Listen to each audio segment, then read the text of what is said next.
Hello दोस्तों, कैसे हो आप सब। तो काफ़ी टाइम बाद हमारे चैनल पे एक लॉन्ग फॉर्म वीडियो आ रहा है और साथ ही साथ काफ़ी टाइम बाद मार्केट में एक नया आईपीओ आ रहा है जो कि है एथर एनर्जी लिमिटेड का। तो मैंने सोचा क्यों ना इसी मौके पर एक वीडियो बना दूँ, एक लॉन्ग फॉर्म वीडियो जहाँ पर हम लोग आईपीओ के एनालिसिस करेंगे। हम लोग देखेंगे कंपनी को कौन सा बिजनेस मॉडल में है, कंपनी के फाइनेंशियल्स कैसे लग रहे हैं, वैल्यूएशंस कैसी लग रही है। साथ ही साथ हम लोग ये भी जानेंगे कि क्या मैं इस आईपीओ में अप्लाई करने का सोच रहा हूँ या नहीं सोच रहा हूँ और उसका रीज़न क्या है। तो चलिए गाइस, बिना कोई देरी के वीडियो शुरू करते हैं। वीडियो में आगे बढ़ने से पहले मैं आप लोगों को बता देता हूँ, मेरा नाम है प्रशांत, आप देख रहे हैं इमर्जिंग बुल्स। और इस वीडियो में हम लोग एनालिसिस करेंगे एथर एनर्जी लिमिटेड के आईपीओ का। अभी तक अगर आपने इस चैनल को सब्सक्राइब नहीं किया है तो आप इस चैनल को सब्सक्राइब कर दो। वीडियो अगर अच्छी लगेगी तो वीडियो को लाइक कर देना, कमेंट कर देना और ज़रूर अपने दोस्तों के साथ शेयर भी कर देना। तो चलिए हम लोग यहाँ पर पहले कंपनी के बारे में जान लेते हैं, कंपनी के आईपीओ की डिटेल्स देख लेते हैं। तो अगर हम लोग यहाँ पर आईपीओ की डेट्स देखेंगे तो सबसे पहले मैं अगर बता दूँ तो आईपीओ शुरू होगा 28 तारीख को और चलेगा 30 तारीख तक। ये इसकी आईपीओ ओपन और क्लोज डेट होगी और अलॉटमेंट होगा 2 तारीख के आसपास, यानी कि फ्राइडे के दिन। और फिर मंडे को जिस जिसको भी अलॉटमेंट मिली है वो लोग के डीमैट अकाउंट में शेयर्स आ जाएंगे, और जिस जिसको अलॉटमेंट नहीं मिला है वो लोग का जो रिफंड है वो लोग के रिफंड जो भी इनिशिएट हो जाएंगे। और 6 मई को ये कहीं ना कहीं स्टॉक मार्केट पर ये स्टॉक लिस्ट हो जाएगा। कुछ और डिटेल्स जान लेते हैं। तो फेस वैल्यू अगर हम लोग देखेंगे तो 1 रुपये की फेस वैल्यू पर आ रहा है ये स्टॉक। और जो प्राइस बैंड है वो है 304 से लेकर 321 रुपये का। अगर हम लोग को अप्लाई करना है तो 321 रुपये पर ही अप्लाई करेंगे, नहीं तो नहीं करेंगे। ठीक है। 46 शेयर्स का एक लॉट बन रहा है।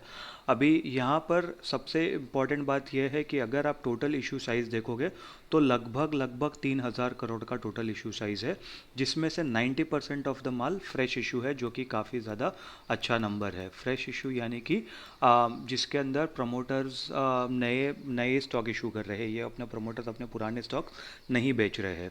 बट उस 3,000 करोड़ में से 2626 करोड़ एक काफ़ी ज़्यादा एक अच्छा नंबर है।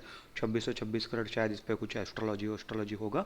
26 करोड़ जो भी है, ये फ्रेश इशू है। और जो बचा हुआ 350 करोड़ है ये प्रमोटर्स अपना माल बेच रहे हैं। ठीक है। तो इतना तो ठीक है, चलता है, क्योंकि ऑब्वियसली वो लोग ने भी स्टार्ट में इन्वेस्ट करा था तो वो लोग को भी कहीं ना कहीं रिटर्न्स चाहिए होगा, तो इसीलिए वो लोग अपना माल बेच रहे हैं। तो इसके अंदर ज़्यादा कुछ बुरा नंबर नहीं है ये। एम्प्लॉय डिस्काउंट भी यहाँ पर 30 रुपीज़ का एम्प्लॉय डिस्काउंट दिया है, यानी कि जो भी एम्प्लॉय रहेंगे एथर के वो लोग को 30 रुपये सस्ता ये स्टॉक अलॉट हो जाएगा। एप्लीकेशन की बात कर लेते हैं। अगर आप रिटेल कैटेगरी में देखोगे तो आप मैक्सिमम 13 लॉट अप्लाई कर सकते हो, जिसका आपका टोटल कॉस्ट पड़ेगा 1,91,958, यानी 1,92,000 आप पकड़ लीजिए। तो मिनिमम आप 1 लॉट कर सकते हो और मैक्सिमम आप 13 लॉट कर सकते हो। जैसे आप 13 लॉट के ऊपर आ जाओगे तो आप automatically H N I category में आ जाओगे। 2 लाख के ऊपर की एप्लीकेशन से 10 लाख तक की एप्लीकेशन में H N I category, retail category, किसी में भी आपको कोई भी डॉक्यूमेंट देने की ज़रूरत नहीं है। ना कोई भी उसके अंदर होल्डिंग पीरियड रहता है कि आप मतलब अलॉटमेंट होने के बाद आपको 1 हफ्ता रुकना है, 3 महीने रुकने हैं, 15 दिन रुकने, ऐसा कुछ नहीं होता। जिस मोमेंट पे आपको अलॉटमेंट हो गया, स्टॉक एक्सचेंज पे स्टॉक लिस्ट हो गया, अगले ही मिनट आप स्टॉक बेच सकते हो। पूरा बेचना पूरा बेचो, आधा बेचना आधा बेचो, वो आपके ऊपर है। ठीक है। तो अगर किसी को भी ये सवाल था कि अगर मुझे कुछ भी डॉक्यूमेंट देना होता है तो ऐसा कुछ नहीं होता। ठीक है। कोटा की बात कर रहे थे, कैटेगरी की। अगर आप क्यू को देखोगे तो 75% का कोटा दिया है, रिटेल के पास 10% और एच के पास 15%। ठीक है। तो अभी अगर हम लोग यहाँ पर देखेंगे, यूजुअली ऐसा कब होता है कि क्यू को 75% मिलता है। उसके दो कारण होते हैं। या तो कंपनी लॉस मेकिंग कंपनी है, ठीक है, या तो फिर सेबी की कुछ गाइडलाइंस नहीं मिली है। ठीक है। मतलब सेबी के गाइडलाइंस के हिसाब से वो लोग के कुछ वो पैरामीटर्स होंगे जो मीट नहीं हुए होंगे, इसलिए रिटेल को 10% का ही कोटा मिला है, और ना कि 35% या 25% जैसा हम लोग यूजुअली देखते हैं। ठीक है। वो हम लोग आगे फाइनेंशियल देखेंगे तभी हम लोग को समझ में ही आ जाएगा कि क्यों 75% का क्यू को मिला है और रिटेल को 10% का मिला है।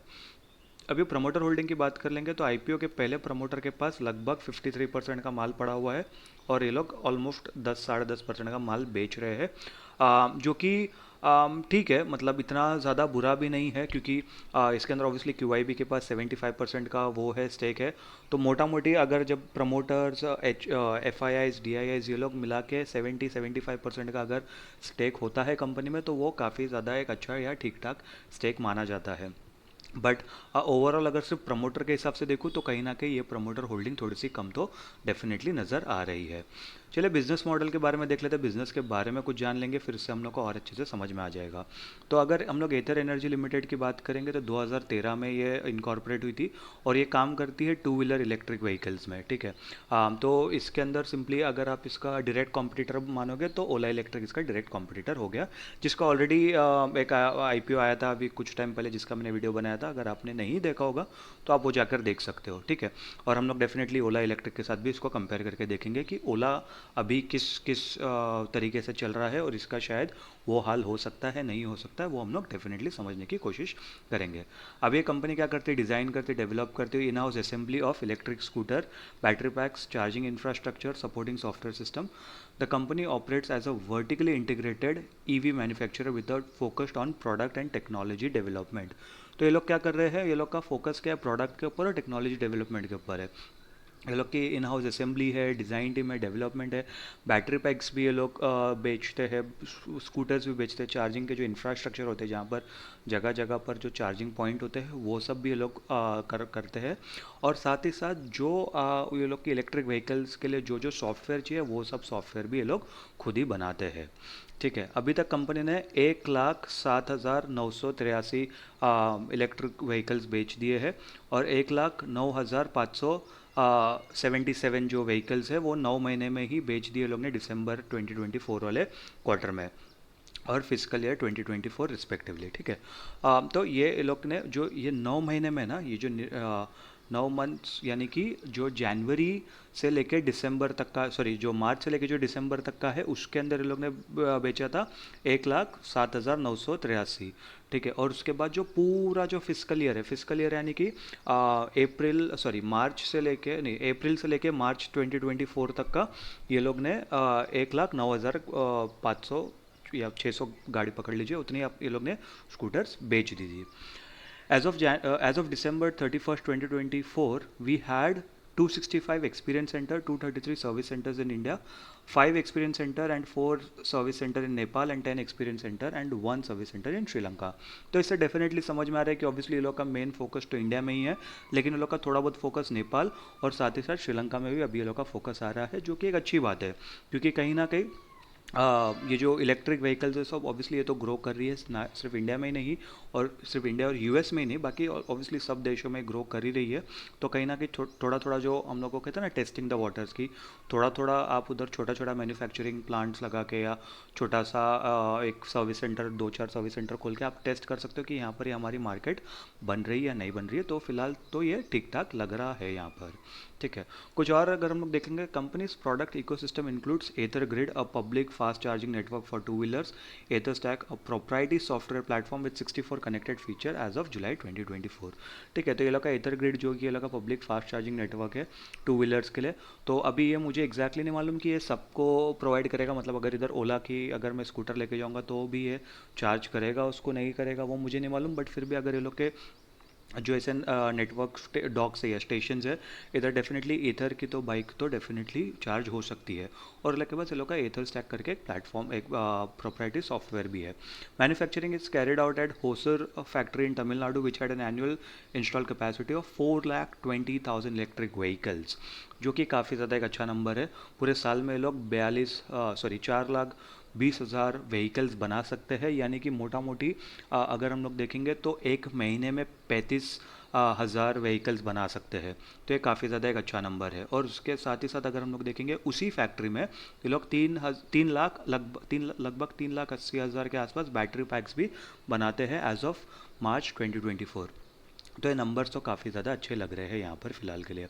As of February 28, 2025 globally the company had 303 registered trademark, 201 registered design, 45 registered patents. तो ये लोग के पास इतना सब कुछ ऑलरेडी रजिस्टर्ड है। In addition to pending application of 102 trademark, 12 design and 303 patents. और अभी ये सब तो पेंडिंग हो रही है। ग्लोबली बात करें अगर आप यहाँ पर देखो कि ग्लोबली है, सिर्फ इंडिया में नहीं है। तो इससे क्या समझ में आता है कि ये लोग ऑब्वियसली एग्रेसिवली यूएस के मार्केट, यूके यूके, ऑस्ट्रेलिया, ये सब मार्केट को भी ये लोग कहीं ना कहीं टैकल करने का सोच रहे हैं इन फ्यूचर। ठीक है, ये लोग की स्ट्रैटेजी क्या है? Strategy is build on 4 pillars: vertically integrated design and engineering, software defined products ecosystem, premium market positioning and capital efficient operations. ठीक है, प्रीमियम मार्केट पोजीशनिंग ये काफ़ी ज़्यादा एक इंपॉर्टेंट टर्म है, क्योंकि अगर हम लोग यहाँ पर देखेंगे तो ये लोग चीप गाड़ी बना के नहीं बेचने वाले। ये लोग ऐसा नहीं है कि इलेक्ट्रिक व्हीकल आपको 20-30 हज़ार 40 हज़ार में दे देंगे। ये लोग उसको एक अच्छा एक प्रीमियम मार्केट बनाएंगे, जिसको ये लोग आराम से 1-1.5-2 लाख, 1.25 लाख के आसपास ये लोग बेचने का सोचेंगे, ताकि ये लोग का जैसे जैसे आईफोन होते हैं। ठीक है, आईफोन अगर चाहे, एप्पल चाहे तो वो फ़ोन 20 हज़ार, 25 हज़ार, 30 हज़ार में भी बना सकता है, बट एप्पल अपने फ़ोन्स को प्रीमियम मार्केट के हिसाब से पोजीशन करता है कि भाई हम लोग के फ़ोन 70-80 हज़ार के ही स्टार्ट होंगे, मिनिमम 50-60 हज़ार के ही स्टार्ट होंगे, तो वो प्रीमियम मार्केट हो जाता है। वैसे ही एथर का भी वही स्ट्रैटेजी कहीं ना कहीं चल रहा है। ठीक है, अगर हम लोग यहाँ पर एम्प्लॉयमेंट की बात करेंगे, as of March 31st 2024, Ather energy employed 2454 people including 1458 on roll employees and 996 off roll staff। Off roll staff, on roll employees का सिंपल मतलब होता है परमानेंट एम्प्लॉयज़, जो लोग के पास 1450 परमानेंट एम्प्लॉयज़ है, और लगभग 1000 एम्प्लॉयज़ लोग के जो टेम्परली जो भी कॉन्ट्रैक्ट बेसिस पे आते हैं, उनको हम लोग ऑफ रोल एम्प्लॉयज़ कह सकते हैं या ऑफ रोल स्टाफ कह सकते हैं। कंपनी के फाइनेंशियल्स पर आ जाते हैं, इससे हम लोग को कंपनी का जो भी है काला चिट्टा पूरा सब कुछ दिख जाएगा। एसेट्स की बात कर लेते हैं 2022, 23, 24, और यहाँ पर दिसंबर तक का हम लोग के पास डेटा आ गया है। आइडली मेरे हिसाब से तो मार्च तक का भी आ ही जाना चाहिए था। अभी अप्रैल का तो एंड हो गया है, तो मार्च तक का भी आ जाता था, तो पूरे 4 साल के फुल ईयर वाले मिल जाते हैं, बट ठीक है, कोई दिक्कत नहीं है। अभी अगर हम लोग यहाँ पर देखेंगे तो 818 करोड़ के एसेट्स थे, वो डबल से भी ज़्यादा होके वो लगभग 2000 करोड़ के एसेट हो गए, और यहाँ पर थोड़े से एसेट्स कम हो गए, और उसके बाद वापस यहाँ पर थोड़े से एसेट्स बढ़ गए, यानी कि 2172 के एसेट्स हो गए। तो यहाँ से यहाँ तक में अगर देखा जाए कि 2.5-3 साल में इतना ज़्यादा ग्रोथ तो नहीं है। ठीक है, 413 करोड़ का रेवेन्यू था, बढ़कर 1800 करोड़ का रेवेन्यू हो गया, 4 गुना से भी ज़्यादा हो गया। और यहाँ पर तो रेवेन्यू उल्टा 12-13 करोड़ कम हो गए, और यहाँ पर 9 महीने में 1600 करोड़ के आसपास का रेवेन्यू हो गया है। अभी अगर हम लोग इसको 3 क्वार्टर के हिसाब से देखेंगे, तो लगभग एक क्वार्टर में ये लोग 540 करोड़ के आसपास कमा रहे हैं। तो अगर हम लोग मोटा मोटी देखेंगे तो 2100 करोड़ या 2000 करोड़ के आसपास ये साल ये लोग क्लोज करना चाहिए। ठीक है, बट अगर हम लोग 1800 करोड़ से 2000 करोड़ में भी देखेंगे, तो भी मोटा मोटी 10% का ही जंप आया है। तो यहाँ पर ग्रोथ थोड़ी सी कम लग रही है एज़ कम्पेयर टू रेवेन्यू। अभी अगर 400 करोड़ के इसमें अगर हम लोग देखेंगे, तो 344 करोड़ का लॉस था प्रॉफिट आफ्टर टैक्स। फिर उसके बाद 1800 करोड़ में लगभग 850 करोड़ का लॉस था, तो -50% का लॉस। यहाँ पर फिर से 1800 करोड़, और ये लॉस बढ़कर 1100 करोड़ के आसपास हो गया था, और यहाँ पर 1600 करोड़ पे 600 करोड़ के आसपास का लॉस है। तो अगर मोटा मोटी अगर हम लोग लॉस का भी देखेंगे, तो लॉस मेरे हिसाब से 800 करोड़ के आसपास का लॉस फिर से होगा, अगर ये लोग को ये जो लास्ट जो क्वार्टर है, अगर इसके अंदर अच्छा खासा ये लोग ने लगा प्रॉफिट मार्जिन और अच्छा तगड़ा नहीं करा होगा, तो लॉस भी कहीं ना कहीं मेरे हिसाब से 800 करोड़ के आसपास का लॉस हो सकता है। और अगर हम लोग 2000 करोड़ की सेल पकड़ रहे हैं, जिसके अंदर 800 करोड़ का लॉस पकड़ रहे हैं, तो -40% का तो ये लोग को नेगेटिव प्रॉफिट हो रहा है फिलहाल। तो अभी तक तो ये बहुत बड़ा नेगेटिव पॉइंट है, क्योंकि 4 साल से पिछले 4 साल का अगर हम लोग डेटा देखेंगे, तो किधर भी छोटा मोटा प्रॉफिट भी नहीं है ना, ब्रेक इवन है, ये बहुत बड़े बड़े लॉस है। ठीक है, अभी अगर हम लोग रिजर्व्स एंड सरप्लस की बात करेंगे, तो 224 करोड़ के रिजर्व्स थे, ऑलमोस्ट 3 गुना बढ़ गए, 613 करोड़ के हो गए। रिजर्व्स भी यहाँ पर कम हुए, 550 करोड़ के रिजर्व्स हुए, और अभी यहाँ पर सीधा 6 गुना रिजर्व्स बढ़ गए, यानी कि 3300 करोड़ के रिजर्व्स हो गए। बोरोइंग्स की बात करेंगे तो 300 करोड़ की बोरोइंग्स थी, बढ़कर लगभग 500 करोड़ की बोरोइंग हुई, फिर से घटकर 325 करोड़ की बोरोइंग हुई, और अभी बोरोइंग्स बढ़कर 1120 करोड़ के आसपास की बोरोइंग्स हो गई है। तो रिजर्व्स तो बढ़ गए, डेफिनेटली बोरोइंग्स भी उसके साथ ही साथ बढ़ गई है, और एसेट्स भी इसी टाइम पे बढ़े हैं। तो कहीं ना कहीं डेफिनेटली बोरोइंग्स अच्छी खासी ली होगी, जिसके अंदर से रिजर्व्स और एसेट्स में कहीं ना कहीं एक इम्प्रूवमेंट आया हुआ दिख रहा है। ठीक है, कुछ और डिटेल्स देख लेते हैं, जिससे हम लोग को कंपनी के बारे में और समझ में आएगा। अभी अगर हम लोग रिटर्न ऑन नेटवर्थ देखेंगे, तो -194% है, जिसको हम लोग कहीं ना कहीं ये भी बोल सकते हैं कि पैसे कितने लग रहे हैं और उसके ऊपर कितना खर्चा लग रहा है, कितने कमा रहे हैं। तो अगर हम लोग देखेंगे, तो अगर 1 रुपया डाल रहे हैं, तो ऑलमोस्ट 2 रुपया गंवा रहे हैं। ये इतना ये लोग का ख़राब परफॉर्मेंस चल रहा है। प्राइस टू बुक वैल्यू के देखेंगे तो 13.38 है। इतना ज़्यादा हाई भी नहीं है, बट ये इंडस्ट्री या सेक्टर के हिसाब से थोड़ा सा हाई है। बट 9-10 का 11 के आसपास का एक कहीं ना कहीं price to book value usually होता है इस पर्टिकुलर सेक्टर में। अभी अगर हम लोग यहाँ पर ये भी देखेंगे मार्केट कैपिटलाइजेशन, तो लगभग 12,000 करोड़ की कंपनी नज़र आती हुई दिख रही है, तो ये मिड कैप में कंसिडर हो जाएगी। ईपीएस और पीई रेशियो की बात कर लेते हैं। प्री आईपीओ इसका जो ईपीएस है -36 का है, पोस्ट आईपीओ और लगभग 21 रुपये के आसपास का हो जाएगा, -21 रुपये इसका। और पीई रेशियो की बात करूँ तो -9 का था, और उसके बाद ये और ख़राब हो जाएगा, -15.52 का हो जाएगा पोस्ट आईपीओ। ठीक है, जब प्लस होता है नंबर बढ़ता है तो अच्छा होता है, जब माइनस होता है और उसके बाद भी नंबर बढ़ता है तो ये नेगेटिव होता है। इस बात का ध्यान रखना है, बहुत ही बेसिक मैथ है। अगर आप लोगों को नहीं पता होगा तो यहाँ पर भी आपको ये डाउट भी क्लियर हो जाएगा। ठीक है।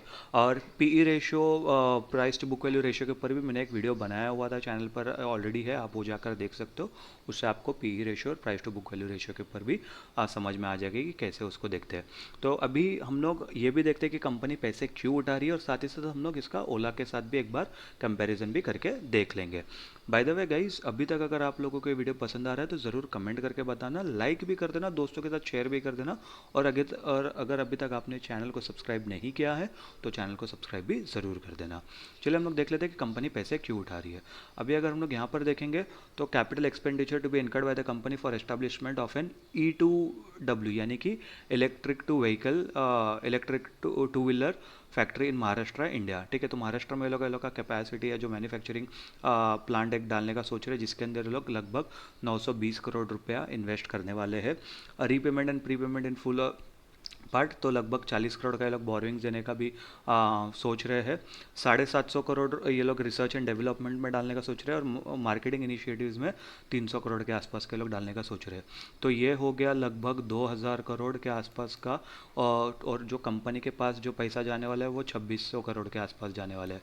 तो ये जो बचा हुआ 626 करोड़ है, क्योंकि 2626 के आसपास का वो था, क्या बोलते हैं, 26 ये लोग ने मांगा है। आप देखोगे 2626 करोड़, तो जिसमें से 2000 करोड़ के आसपास ये हो गया। बाकी जो 626 करोड़ है वो कहीं ना कहीं यहाँ पर जनरल कॉर्पोरेट पर्पस में जाएगा, यानी कि जो ये लोग का वर्किंग कैपिटल की रिक्वायरमेंट होगी या जो कोई भी दूसरी रिक्वायरमेंट होगी वो यहाँ पर चली जाएगी। ठीक है, जिसका ये लोग जो स्पेसिफाई नहीं कर रहे हैं, जो स्पेसिफाई नहीं कर पाए लोग। ठीक है, तो अभी तक तो फिलहाल कंपनी का ये सब कुछ चल रहा है। इसके अंदर मुझे कैसा लगता है कि कंपनी ने सिर्फ 40 करोड़ यहाँ पर बोरिंग के लिए अलॉट करा है। मेरे हिसाब से एटलीस्ट 100 करोड़ के आसपास तो दे देना चाहिए था, क्योंकि अगर आप देखोगे 1100 करोड़ की बोरिंग है, इसमें से आप 3% सिर्फ बोरिंग कम कर रहे हो। अगर आप 100 करोड़ अगर आप बोरिंग में डालते तो लगभग लगभग आपका 8-9%, 10% के आसपास आप बोरोइंग कम करने का सोचते। क्योंकि अगर आप बोरोइंग कम करोगे तो आपको इंटरेस्ट कम देना पड़ेगा। इंटरेस्ट कम दोगे तो आपके पास वो जो पैसा है वो आपके पैट में कहीं ना कहीं थोड़ा सा आपको नज़र आएगा, और वो पैट आपका इम्प्रूव होगा, प्रॉफिट मार्जिन जो है आपका वो इम्प्रूव हो जाएगा। चलिए अभी हम लोग ओला इलेक्ट्रिक का एक एग्जांपल देख लेते हैं। अभी अगर हम लोग ओला इलेक्ट्रिक को देखेंगे तो ये जो स्टॉक है ये अभी ये हुआ था, क्या बोलते हैं, मार्केट में लिस्ट हुआ था लगभग 76-77 के भाव पे 5 अगस्त के आसपास, यानी कि आज से 8 महीने पहले की बात है। ठीक है, उसके बाद ये बढ़कर इसने अपना हाई लगाया था 155 का, तो 3 हफ्ते के अंदर ही ये स्टॉक डबल हो गया था। ठीक है, अभी लेकिन अगर हम लोग यहाँ पर देखेंगे काफ़ी रिसेंट में ही, अभी जब मार्केट में इतनी बड़ी गिरावट आई है तो अभी काफ़ी रिसेंट में ही अप्रैल की बात है, तो यहाँ जहाँ पर ये स्टॉक 45 रुपये के आसपास आ गया था। तो आप देखोगे काफ़ी ज़्यादा एक इसमें नेगेटिविटी या एक अच्छी खासी गिरावट आई, एक बहुत ही बड़ी सेलिंग आई है। तो ये कहीं ना कहीं सेम मतलब, क्योंकि डायरेक्ट कंपटीटर है कि ऑब्वियसली बजाज भी इसके कंपटीटर में आएगा, हीरो मोटोकॉर्प भी कंपटीटर में आएगा। बट ओला इलेक्ट्रिक में क्यों एग्जांपल ले रहा हूँ, क्योंकि दोनों न्यू जनरेशन कंपनी है, दोनों फोकस ज़्यादा इलेक्ट्रिक बाइक्स पे है, क्योंकि बजाज का तो नॉर्मल बजाज ऑटो सब तो दूसरे सेगमेंट वो सब में भी है, वो लोग का रिक्शा और ट्रक्स वो सब भी है, हीरो के भी नॉर्मल बाइक्स भी आते हैं, बट एथर के और ओला के यूजुअली इलेक्ट्रिक बाइक्स ही आते हैं। तो इसके लिए मैंने ये लोग के साथ ही एक कंपैरिजन एक सोचा मैंने करने का। ओला के साथ। तो कहीं ना कहीं अभी देखो जो लॉस मेकिंग कंपनी उसके अंदर तो यूजुअली मैं इन्वेस्ट करना पसंद नहीं करता हूँ। तो आप लोगों को ऑलरेडी समझ ही गया होगा जो मेरे वीडियो पहले से देख रहे हैं, चैनल पहले से देख रहे हैं, मैं जनरली लॉस मेकिंग कंपनी में आईपीओ में इन्वेस्ट करने का बहुत कम ही सोचता हूँ। और शायद ही मैंने कोई आईपीओ में इन्वेस्ट करा रहेगा जो लॉस मेकिंग कंपनी हो, या इन जनरल भी कोई कंपनी में मैंने इन्वेस्ट करा रहेगा। तो एटलीस्ट अगर ये ब्रेक इवन भी होता या परफॉर्मेंस थोड़ा और ज़्यादा इंप्रूव हुआ होता, जहाँ पर जैसे मान लो यहाँ पर -557 करोड़, अगर मान लो यहाँ पर ये -100 करोड़ रहता सिर्फ, तो एक बार मैं सोच भी सकता था कि -1100 करोड़, 1000 करोड़ से -100 करोड़ पे आ गया। तो कहीं ना कहीं परफॉर्मेंस इंप्रूवमेंट हो रहा है। डेफिनेटली मैं लिस्ट होने के बाद 1-2 क्वार्टर देखूंगा रिजल्ट्स कैसे आ रहे हैं, परफॉर्मेंस कैसे जा रहा है टेक्निकली, फंडामेंटली। उसके बाद कहीं ना कहीं मैं अपना डिसीजन बनाऊंगा इन्वेस्ट करने का या नहीं करने का, और या रादर और वेट करने का। तो ये तो हो गया मेरा डिसीजन। आप ज़रूर कमेंट करके बताना आपको क्या लगता है कि यह क्या ये अच्छा ग्रोथ हो सकता है मार्केट में, और क्या ये कंपनी इन फ्यूचर प्रॉफिटेबल हो सकती है, नहीं हो सकती है। आप जो भी है कमेंट करके ज़रूर बताना। आप इस आईपीओ में अप्लाई करने वाले हो या नहीं करने वाले हो, वो भी ज़रूर कमेंट करके मुझे ज़रूर बता देना। वीडियो अगर अच्छी होगी लगी होगी तो वीडियो को लाइक कर देना, चैनल को सब्सक्राइब कर देना, अपने दोस्तों के साथ शेयर कर देना। मैं मिलूंगा आपसे अगले वीडियो में, तब तक के लिए गुड बाय।